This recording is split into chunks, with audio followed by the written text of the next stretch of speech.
Hello everyone, in this video we are going to be talking about regex, or regular expressions in Python. And this is a topic that can be pretty confusing to many, especially when you're getting used to it, but I'm going to, in this video, work through some basic scripts that I think will really help reinforce a lot of the core concepts behind it.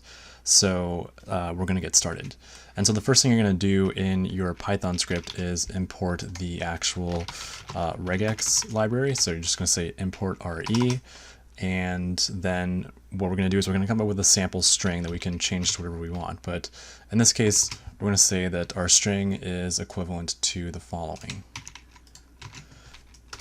And now what we're going to do is we're going to run something referred to as the findAll command of the regex module.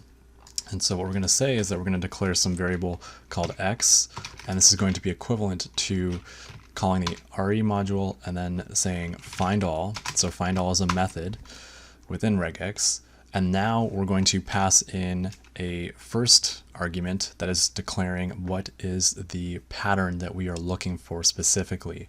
And so what we're going to do here is we're going to say I'm interested in any letter that is a lowercase a to a lowercase z. And then we're also going to say which string we are going to be parsing. And so in this case, we're going to be looking at our string that we've just defined to be the txt variable. And then we're going to print out what is inside of this variable. And then we can also say that if x, which is another way of saying that if x exists, if something was returned by the findAll method of regex, say that there was at least one match, and then else, that should it be indented, print no matches. Sad face. Anyway, so this is coming from the W3 Schools example set, just so we're aware, and I'll provide a link to that in the description. Basically, when we run this code, to understand what's going on here is we're telling the findAll method to search this string for any single characters that fall into this pattern. And if that character falls into this pattern, it's going to put that into our variable x. So x is going to become a list containing all of the matches that findAll finds using the regex pattern that we've just defined. So when we run this code, what we're going to see is that this thing has found the following characters have matched the pattern that we have defined inside of this regex string. And so if we wanted to say, well, I don't care if it's uppercase or lowercase, what we can do in that case also is include in these square brackets the following. So we can say it can be an uppercase letter as well as a lowercase letter just by doing this. And so now when we run this code, we're going to see that now regex is returning both the uppercase and lowercase characters from our string that we've provided. What we can also say here is that if I only was interested in letters going between a certain range, such as I want to look at letters that have gone from A to the letter H in the alphabet, I can run the following just by updating this script and then saying by running the following.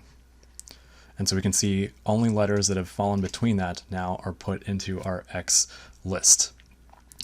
Now, the other thing we can do here is we can say that these things need to match certain parameters. So if we're looking for a phone number, for instance, this can get really useful in a huge paragraph or a string. And we want to capture all of those phone numbers into a single list. We can do that using this command very simply. And so in the case of looking for a phone number, the way we could do it is by basically defining what our pattern would look like. So we would say that any number from 0 to 9, but these are going to be 3 characters. So if we assume that phone numbers have the format of 555, 555, 5555, and then we declare this regex pattern, what we would do is we would say it has to match this 3, 4. Okay? And so now if I run this argument, if we run this regex command, we're going to see, are there any phone numbers inside of this string that we provided? The answer is going to be no. But if now I put in a phone number such as, and I just dump this number in here, 222, and then run it, we can see that it's now finding phone numbers. And the really cool thing here is that, if I don't even care what characters I put in here, it's going to be a very disorganized string. We can say 666, 666, 6666, and then run that. We're capturing all of the phone numbers inside of this string into our X list.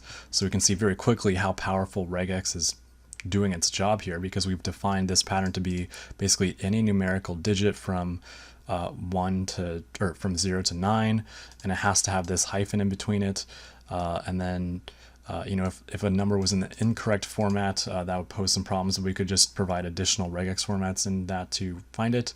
The other thing we can do here is that, if we're looking for specific strings that match some kind of pattern like ABC 1 2 3, DEF 4 5 6, GHI 7 8 9, and I say that basically what I want to capture out of this is any numerical or any character, any lowercase character followed by 3 numbers. I would just do the following. I would say A to Z, and then A to Z, and I'll say I only want to see that 2 character pattern, and I want to see some kind of number following it.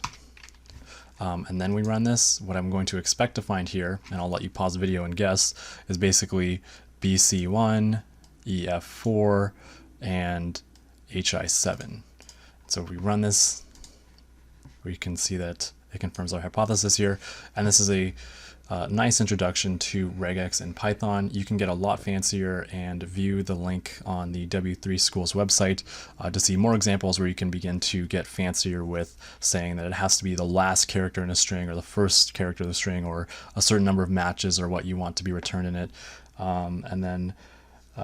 So this is regex in Python, an introduction. I hope you guys find it useful. Thank you all for watching. Hope it helps, and I'll talk to you next time.